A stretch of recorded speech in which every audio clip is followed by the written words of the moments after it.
Phone করছে। অয়নদা ব্যাপার, ফোনটা রিসিভ করো, দেখো কি বলছে। দেখো কি ব্যাপার বলতো সৃজন, বারবার ফোন করে কেন মানুষকে ব্যতিব্যস্ত করিস? আবার ফোন করে হুমকি দিবি নাকি? না রে বড়দা, হুমকি দেওয়ার জন্য ফোন করিনি তোকে।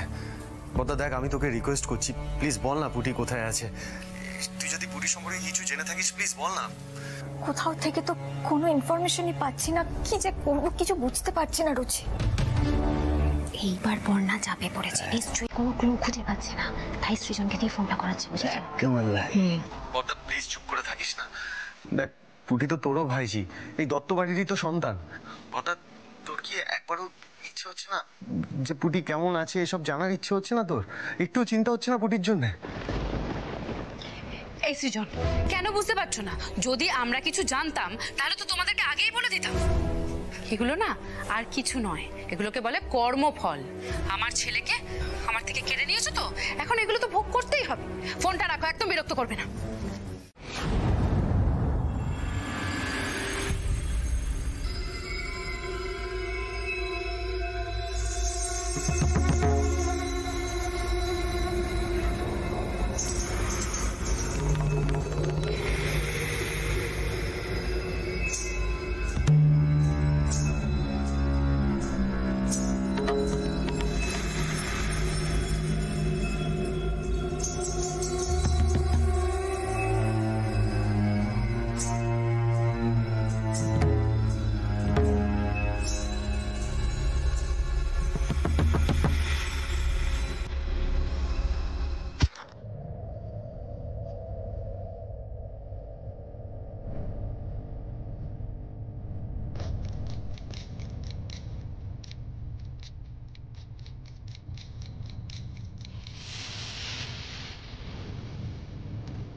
আমার যেন কেমন সন্দেহ হচ্ছে রে। কিসের সন্দেহ? এদিকে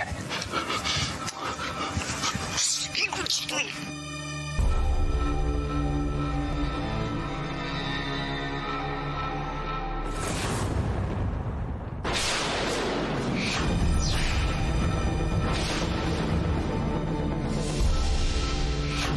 সর্বনাশ, পাশবালিশ। বললাম না কেমন আমার সন্দেহ হচ্ছে, আমাদের ফাঁদে ফেলা হয়েছে। এখান থেকে শিগগির চল পালাই।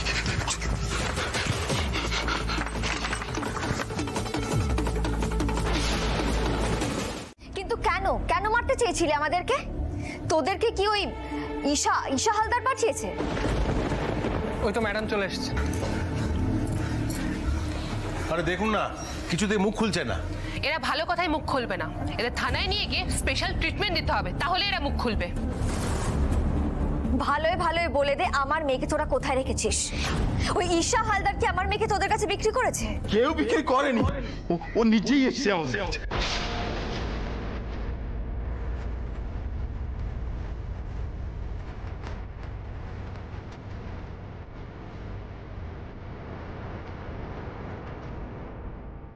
এই একদম বাজে কথা বলবি না। একটা বাচ্চা মেয়ে নিচে থেকে তোদের কাছে চলে গেল। হ্যাঁ, মা কালী দিব্যি, সেদিন আমাদের কালী পুজো হচ্ছিল আর সরকার বাবু পুজো করছিলেন। আজ আর খালি হাতে ফেরাস না মা, আজ আর খালি হাতে ফেরাস না। কৃপা কর মা, তোর এই সন্তানের উপর কৃপা কর মা। মা, মা গো মা।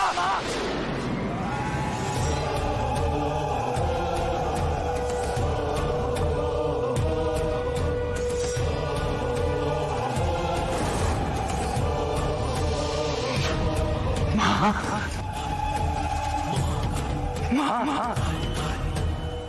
তুই এসেছিস মা, তুই এসেছিস মা।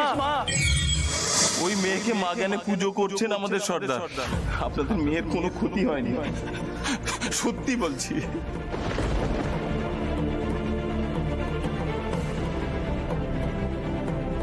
কি পুটিকে ডাকাতে ধরে রেখেছে?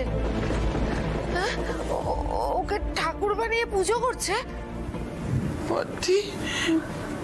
পদ্দি পুটিকে ডাকাত ধরেছে?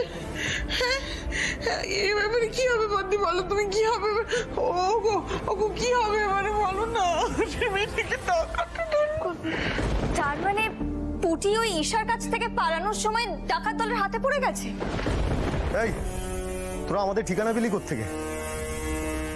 বল বল কোত্থেকে পেলি ঠিকানা? সরকার বাবু মানে আমাদের সর্দার ওই মেয়েটার কাছ থেকে সবকিছু জেনেছে। আপনারা আমাদেরকে কেন মারতে চেয়েছিলেন?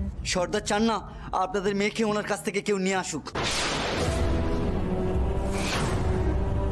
ওকে আপনাদের কাছে পাঠিয়ে দেওয়ার নাম করে ঠিকানাটা জেনে নিয়েছিলেন সর্দার। তার মানে আমার মেয়েটার এখন দুদিকেই বিপদ সৃজন। ও ভেতরে ওই ডাকাতের ডেরায় রয়েছে আর বাইরে ঈশার লোকেরা ওকে অন্য হয়ে খুঁজে বেড়াচ্ছে। তাহলে আর কি সর্বনাশ হয়ে গেছে ফুটি। ও মেজে চুপ কর।